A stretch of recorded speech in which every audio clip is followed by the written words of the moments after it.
ఈరోజు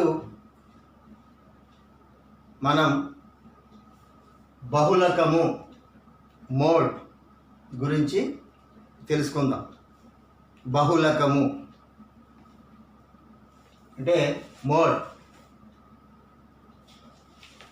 ఇప్పుడు ఇది కూడా మరి స్టాటిస్టిక్స్ సాంఖ్యక శాస్త్రంలో మరి ఇది చివరిది.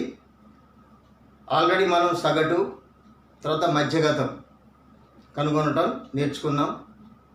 ఇప్పుడు బహుళకాన్ని కనుగొనటం నేర్చుకుందాం.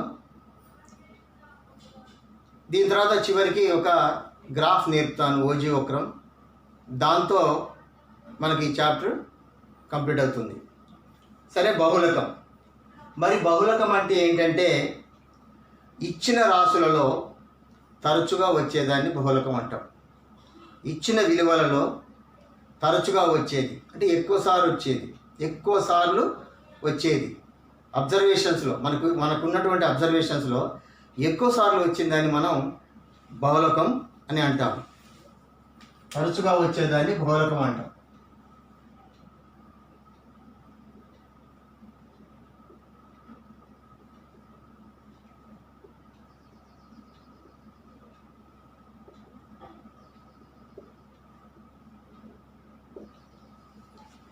తరచుగా వచ్చేది అంటే మోడ్ అంటే ఎక్కువసార్లు వచ్చేది.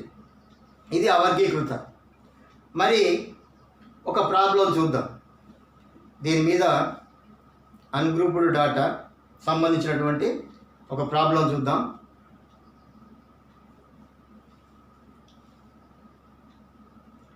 ఒక బౌలరు 10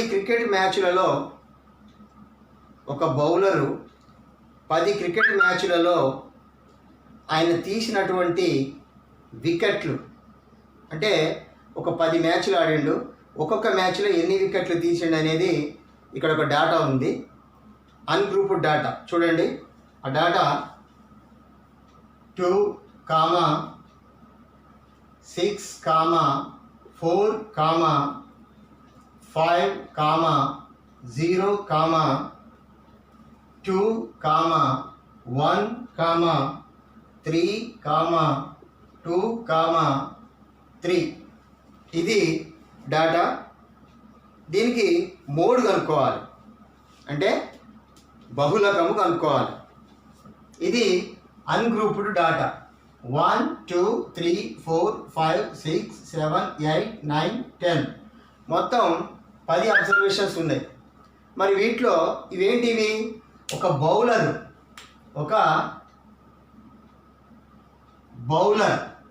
క్రికెట్ మ్యాచ్లో ఒక బౌలరు మొత్తం 10 మ్యాచెస్ అంటే 10 మ్యాచ్లు ఆడితే ఒక్కొక్క మ్యాచ్లో ఎన్ని వికెట్లు తీసాడనేది ఇక్కడ ప్రాబ్లం. అంటే ఒక మ్యాచ్లో 2 వికెట్లు తీశాడు, ఒక దాంట్లో 6 వికెట్లు తీశాడు, ఒక దాంట్లో 4 వికెట్లు తీశాడు, 5 వికెట్లు, ఒక దాంట్లో అసలు వికెట్లు తీయలేదు 0. ఈ విధంగా ఉంది. అయితే దీనికి బహుళకం కనుక్కోవాలి. మరి బహుళకం అంటే ఏమని చెప్పాం? తరచుగా వచ్చేది బహుళకం, ఫ్రీక్వెంట్గా ఎక్కువసార్లు వచ్చేది. అంటే చూద్దాం, ఇక్కడ బహుళకం కనుక్కుందాం. బహుళకము అంటే మోడ్. బహుళకం ఈజ్ ఈక్వల్ చూద్దాం. ఇక్కడ 2 అనేది 1, 2, 3 సార్లు వచ్చింది, 6 ఒకసారి వచ్చింది, 4 ఒకసారి వచ్చింది, 5 ఒకసారి వచ్చింది, 0 1, 1 అనేది 1, 3 2 వచ్చాయి. అంటే 2 అనేది 3 సార్లు వచ్చింది కాబట్టి బహుళకము 2 అవుతుంది. అంటే ఎక్కువ సార్లు వచ్చింది, 3 టైమ్స్ వచ్చింది కాబట్టి బహుళకం అనేది ఇది 2 అవుతుంది. ఇది అవర్గీకృత అంటే అన్గ్రూప్డ్ డేటా దానికి సంబంధించినటువంటి బహుళకం. నెక్స్ట్ ఇప్పుడు గ్రూప్ డేటా చేద్దాం. అంటే పౌనఃపున్య పట్టిక ఇచ్చినప్పుడు మరి బహుళకం ఎలా ఉంటుందో చూద్దాం.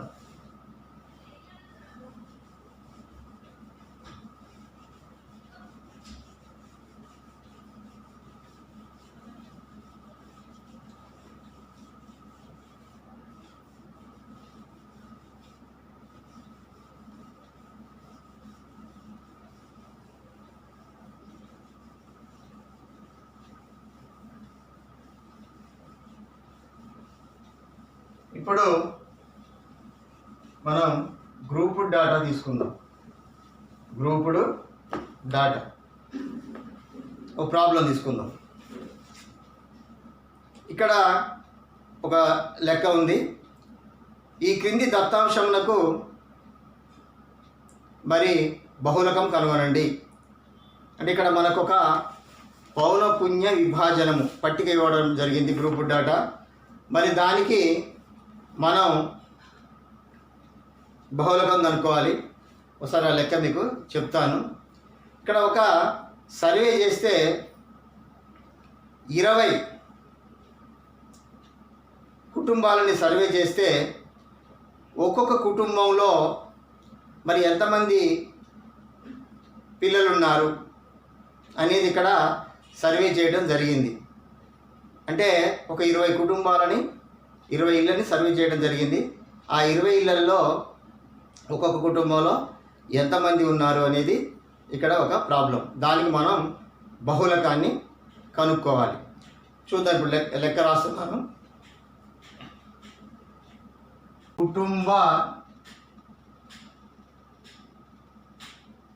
కుటుంబ సభ్యుల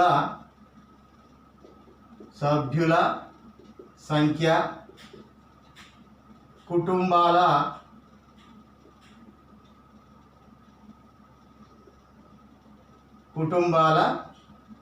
సంఖ్య మనకు ఈ విధంగా లెక్క ఇవ్వబడ్డది. ఇక్కడ 1 3 3 5 5 7 5 7 7 9 9 11. తర్వాత కుటుంబాలు 7 8 2 2 1 7 8 2 2 1. ఇక్కడ ఈ విధంగా మనకు దత్తాంశం ఇవ్వబడింది. ఇది గ్రూప్డ్ డాటా. దీన్నే మనం పౌనఃపున్య విభాజనము అని అంటాం. మరి ఈ పౌనఃపున్య విభాజనానికి ఇప్పుడు మనం బహుళకం కనుక్కోవాలి. మరి ఈ విధంగా మనకు ప్రాబ్లం క్వశ్చన్ పేపర్లో ఉంటుంది. దీన్ని మనం నిలువుగా రాసుకోవాలి. అయితే ఇప్పుడు రాసుకున్న తర్వాత బహుళకం కనుక్కోవాలి. బహుళకం కనుక్కోవడానికి ఫార్ములా ఉంటుంది. మరి పద్యగతానికి అయితే ఏ విధంగా అయితే ఫార్ములా ఉందో దీనికి కూడా మరొక ఫార్ములా ఉంటుంది. ఫస్ట్ ఆ టేబుల్ని నిలువుగా రాసుకున్న తర్వాత మనం చూద్దాం. ఈ కుటుంబాల సంఖ్యని మనం తరగతి అంతరం అనుకుంటాం. తరగతి అంతరం. తర్వాత కుటుంబాల సంఖ్య పౌనఃపున్యం అని అనుకుంటాం. పౌనఃపున్యం. ఇప్పుడు మనం ఈ విధంగా నిలువుగా రాయాలి. అక్కడ మనకు ఇట్లా అడ్డంగా ఉంటుంది క్వశ్చన్. అంటే ఈ డేటాకి బహుళకం కనుక్కోండి అని క్వశ్చన్ ఉంటుంది. ఒక 20 కుటుంబాలు సర్వే చేశారు. ఇప్పుడు దీనికి ఆన్సర్ చేస్తున్నాం. మనం ఆన్సర్ చేసేటప్పుడు నిలువుగా రాసుకుంటాం. మరి నిలువుగా రాసుకున్న తర్వాత మరి ఇక్కడ ఏంటిది అంటే 1 నుంచి 3 వరకు, అంటే 3 కన్నా తక్కువ పిల్లలు, అంటే ఒక పిల్లవాడు కానీ 2 పిల్లలు కానీ 3 పిల్లలు కానీ ఉన్న కుటుంబాలు 7 ఉన్నాయి. తర్వాత 3 to 5 పిల్లలు కాదు, కుటుంబ సభ్యులు, అంటే 5 వరకు, 3 నుంచి 5 మధ్యలో, అంటే 3 కానీ 4 కానీ 5 కానీ ఆ మధ్యలో ఉన్న వాళ్ళు మరి 8 కుటుంబాలు ఉన్నాయి. అదేవిధంగా 5 to 7లో 2 కుటుంబాలు ఉన్నాయి. 7 to 9లో మరి 2 కుటుంబాలు ఉన్నాయి. అంటే 9 మంది కన్నా ఎక్కువ, 9, 10, 11 మంది ఉన్న కుటుంబాలు కూడా ఉన్నది. ఒక కుటుంబం ఉంది, అంటే ఆ కుటుంబంలో 10 కానీ 11 కానీ ఉండవచ్చు. అయితే ఇలా వచ్చినప్పుడు ఒక్కోసారి ఒకటి ఇక్కడ క్లారిఫై చేస్తాను. ఇక్కడ 3 ఉంది, ఇక్కడ కూడా 3 ఉంది. అంటే ఇక్కడ ఈక్వల్గా ఉన్నాయి. ఇక్కడ ఎగువ అవధి 3 ఉంది, ఇక్కడ ఆల్రెడీ దిగువ అవధి కూడా 3 ఉంది. మరి ఇలాంటప్పుడు ఏంటంటే 3 అనేది ముగ్గురు ఉన్నటువంటి కుటుంబాన్ని మరి మనం దీంట్లో తీసుకోవాలా కన్ఫ్యూజ్ కాకుండా పై దాంట్లోనే తీసుకోవాలి. ఇప్పుడు 1, 2 ఉన్న కుటుంబాలు ఇలా తీసుకోవాలి, 3, 4 ఉన్న కుటుంబాన్ని ఇలా తీసుకోవాలి, మళ్ళీ 5 ఉన్న కుటుంబాన్ని నెక్స్ట్ దాంట్లోకి తీసుకోవాలి. అదొకటి క్లారిఫై చేసుకుందాం. ఇప్పుడు ఈ ప్రాబ్లానికి మనం మరి దీన్ని తరగతాంతరం అనుకుంటాం, ఇది పౌనపున్యం అనుకుంటాం. ఇప్పుడు దీనికి మోడ్ కనుక్కుందాం. అంటే ఫస్ట్ 1 to 3 ఇది 7 మెంబర్స్, 3 to 5 ఇది 8 మెంబర్స్, నెక్స్ట్ 5 to 7 ఇది 2 మెంబర్స్, మరి 7 to 9 ఇది 2 మెంబర్స్, అండ్ 9 to 11 ఇది 1. అంటే ఒక కుటుంబంలో 9 నుంచి 11 మధ్యలో ఉంది ఆ కుటుంబం. ఈ విధంగా మనం రాసుకున్న తర్వాత దీనికి బహుళకం కనుక్కోవాలి. మరి బహుళకం కనుక్కోవడానికి ఒక ఫార్ములా ఉంది, ఆ ఫార్ములా చెప్తాను ఫస్ట్. ఏది మరి పౌనపున్య విభాజనానికి బహుళకం కనుగొనడానికి సూత్రం బహుళకము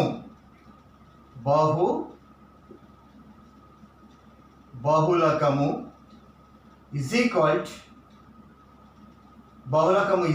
to L plus F1 minus F0 by 2F1 minus F0 minus F2 into H. ఈ విధంగా బహుళకం కనుగొనడానికి సూత్రం రాస్తాం. ఒక్కోసారి సూత్రం అడిగినప్పుడు ఈ విధంగా సూత్రం రాయాలి. సూత్రానికి కూడా మనకు మార్క్స్ ఉంటాయి. 2 మార్క్స్ క్వశ్చన్లో కూడా అడగవచ్చు. బహుళకానికి సూత్రాన్ని రాసి మరి దానికి సంబంధించినటువంటి ఆ అంశాలని వివరించండి అనొచ్చు. అంటే ఇక్కడ కూడా మరి L అంటే ఏంటి, F1 అంటే ఏంటి, F0 అంటే ఏంటి, 2F1 అంటే ఏంటి, F0 అంటే ఏంటి, F2 అంటే ఏంటి, H అంటే ఏంటి, ఇవి కావాలి. వీటి గురించి ఒకసారి మీకు వివరిస్తా. ఇవి ఆల్రెడీ బుక్లో ప్రింట్ అయి ఉన్నాయి, అక్కడ మనకు ఆ సూత్రం దగ్గర రాసి ఉంటాయి. అవి మీరు కంపల్సరీ చదువుకోవాలి. ఒకసారి చూద్దాం. ఎల్ అంటే ఏంటంటే బహుళక తరగతి యొక్క దిగువ హద్దు. ఎల్ అంటే బహుళక తరగతి యొక్క దిగువ హద్దు. మరి F1 అంటే బహుళక తరగతి యొక్క పౌనపున్యం. F0 అంటే బహుళక తరగతి పౌనపున్యానికి ముందు తరగతి పౌనపున్యం. మరి F2 అంటే బహుళక తరగతి పౌనపున్యం కింది పౌనపున్యం. H అంటే తరగతి అంతరం. సరే, ఒకసారి దీంట్లో చెప్తాను, ఈ టేబుల్లో చెప్తే మీకు అర్థమవుతుంది. మరి బహుళక తరగతి అంటాను. బహుళక తరగతి అంటే ఏంటి? ఈ టేబుల్స్కి, ఈ లెక్కలో బహుళకానికి యాజ్ గా వాళ్ళు ఇచ్చిన లెక్కని మనం నిలువుగా రాసుకోవటమే, అదనంగా ఇంకొక టేబుల్ వేయటం లేదు. మధ్యగతానికి మనం ఇక్కడ సంచిత పౌనపున్యాన్ని కనుక్కున్నాం. మరి సగటు లెక్కలకి మరి X విలువలు కనుక్కున్నాం, మధ్య విలువలు కనుక్కున్నాం, తర్వాత అట్నే డీలు కనుక్కున్నాం, హెచ్లు కనుక్కున్నాం. అది వేరే మెథడ్స్. మరి బహుళకానికి ఏమీ లేవు, కేవలం ఇచ్చిన లెక్కని నిలువుగా రాయటమే. మరి F1 అంటే ఏంది, F0 అంటే ఏంది, F2 అంటే ఏంది, మరి H అంటే ఏంది, L అంటే ఏంది, అవి తెలియాలి. అవి తెలియకపోతే మరి ఇప్పుడు అది క్లారిటీగా మీకు బహుళక తరగతి అనేది ఫలానా అని తెలిస్తేనే ఈ లెక్క చేయగలుగుతాం. ఇప్పుడు బహుళక తరగతిని మనం ఎలా అనుకుంటామంటే, ఇచ్చినటువంటి ఈ ప్రాబ్లంలో ఏది ఎక్కువ సార్లు అంటే ఏది ఎక్కువ ఉందో ఆ విలువని మనం F1 అనుకుంటాం. అంటే పౌనపున్యంలో మరి ఏది ఎక్కువ ఉందంటే ఇక్కడ 8 ఎక్కువ ఉంది కాబట్టి ఆ 8 మనం F1 అనుకుంటాం. దాని పైన ఉన్నటువంటి పౌనపున్యాన్ని F0 అనుకుంటాం, దాని కింద ఉన్నటువంటి పౌనపున్యాన్ని F2 అనుకుంటాం. అంటే ఇప్పుడు ఈ ఎక్కువ ఉన్నదాన్ని బహుళక తరగతి అని అనుకుంటాం. ఎక్కువ పౌనపున్యం ఉన్నదాన్ని మనం బహుళక తరగతి అనుకుంటాం. బహుళక తరగతి అంటే 3, 5 3 నుంచి 5 వరకు ఉన్నటువంటి ఆ తరగతిని, ఆ క్లాస్ని మరి బహుళక తరగతి అనుకుంటాం. ఎందుకు బహుళక తరగతి అనుకుంటున్నాం అంటే పౌనపున్యంలో పెద్ద వాల్యూ ఏది ఉందో అదే మనకు బహుళక తరగతి వస్తుంది. మరి ఆ పౌనపున్యాన్ని F1 అనుకుంటాం, దానిపైన ఉన్నటువంటి పౌనపున్యాన్ని F0 అనుకుంటాం, మరి దాని కింద ఉన్నటువంటి పౌనపున్యాన్ని F2 అనుకుంటాం. మరి ఈ బహుళక తరగతిలో మరి ఈ తరగతి యొక్క దిగువ హద్దుని మనం L అనుకుంటాం. అంటే L అంటే 3. మీకు నిన్ననే క్లారిఫై చేశాను. మరి ఇక్కడ ఈ హద్దులు కనుక మరి దాని ముందు తరగతి తర్వాత ఈ తరగతి యొక్క దీని దిగువ అవధి దాని ముందు తరగతి యొక్క ఎగువ అవధులు ఈక్వల్గా ఉన్నప్పుడు హద్దులు అవధులు సేమ్ అని చెప్పారు. అంటే ఫర్ ఎగ్జాంపుల్ ఇక్కడ చూస్తే దీంట్లో ఇది దిగువ అవధి, ఇది ఎగువ అవధి, దిగువ అవధి, ఎగువ అవధి. మరి హద్దులు వాటికి వచ్చేసరికి దిగువ హద్దు 3 అంటున్నాం, ఎగువ హద్దు 5 అంటున్నాం. ఇక్కడ దిగువ హద్దు 5, ఎగువ హద్దు 7. హద్దులకి అవధులకి డిఫరెన్స్ ఏంటంటే ఇలా ఉన్నటువంటి తరగతులకి హద్దులు అవధులు సేమ్, కానీ ఇలా కాకుండా మరి తేడా ఉంటే ఉదాహరణకి ఇక్కడ 5 బదులు 4 ఉన్నప్పుడు మాత్రం అప్పుడు మారుతుంది. అప్పుడు ఏం చేయాలంటే వాటిని యావరేజ్ చేసుకోవాలి. ఇక్కడ 3 ప్లేస్లో 2 ఉంటే ఈ 2ని 3ని కూడుకొని 5 అవుతుంది. 5ని బై చేసుకుంటే 2.5 వస్తుంది. అప్పుడు హద్దు అనేది 2.5 వస్తుంది. ఇక్కడ దిగువ హద్దు 2.5 వస్తుంది. కానీ ఇక్కడ 3కి ఇక్కడ 3 ఈక్వల్గా ఉంది కాబట్టి అవదే హద్దు. ఇప్పుడు ఎల్ అంటే మీకు అర్థమైపోయింది. ఇక్కడ 3 ఉంది కాబట్టి 3 వేసుకున్నాం. తర్వాత F1 అంటే దీంట్లో పెద్దది, దాని పైది F0, దాని కిందిది F2. తర్వాత హెచ్ అంటే ఏంటంటే తరగతి అంతరము. తరగతి అంతరం అంటే దీని యొక్క డిఫరెన్స్, అంటే 2 హద్దుల ఎగువ దిగువ హద్దుల తేడా. అంటే హెచ్ ఈజ్ ఈక్వల్ మనకు 2 వస్తుంది. అంటే 7లో 5 పోతే 2, 5లో 3 పోతే 2. అంటే ఎగువ హద్దు మైనస్ దిగువ హద్దు. ఈ వాల్యూస్ని ఇక్కడ మనం సబ్స్టిట్యూట్ చేసుకోవాలి.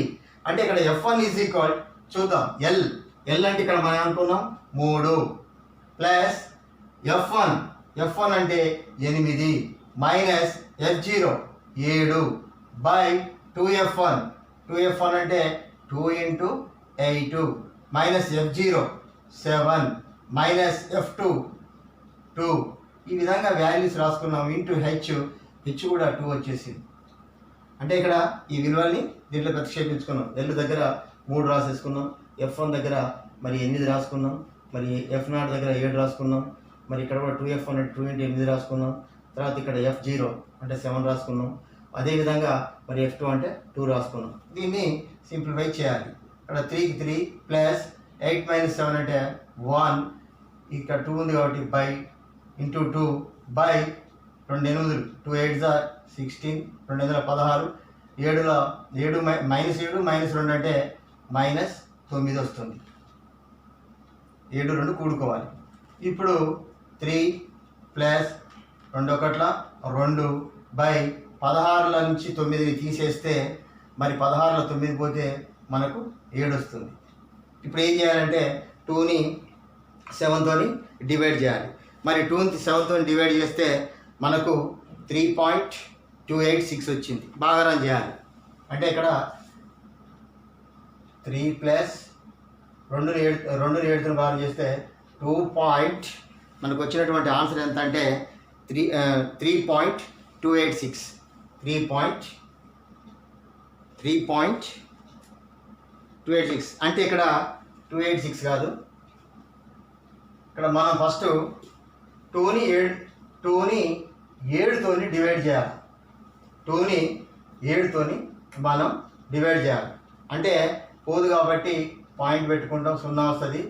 7 2 14, మరి 14 పోతే 6 వస్తుంది, మళ్ళీ 0, 7 56, తర్వాత మళ్ళీ 4 వస్తుంది 0, 7 35. ఈ విధంగా వస్తుంటుంది. అప్పుడు దాన్ని ఏం చేసిందంటే 0.286 మనకు సుమారుగా వచ్చింది. 0.286 వచ్చింది. దీని రెండింటిని కూడుకుంటే 3.286 వచ్చింది. అంటే ఇప్పుడు 3.286 అనేది మన ఆన్సర్, అదే బహుళకం. ఇక్కడ మీకు 2/7ని ఇక్కడ భాగారం చేయటం చెప్పాను. ఇది రఫ్ వర్క్ అనుకోండి.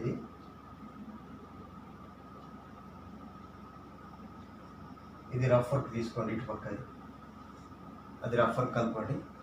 ఈ విధంగా మనం చేస్తే బహుళకం అనేది కనుక్కోవచ్చు. అంటే ఈ విధంగా భాగారం చేసి ఆ వచ్చిన విలువని 3కి యాడ్ చేస్తే మనకు బహుళకము ఎంత వచ్చిందంటే 3.286. ఇది మరి ప్రాబ్లం. మరి నెక్స్ట్ మీకు గ్రాఫ్ ఓజీ వక్రం చెప్పడం జరుగుతుంది.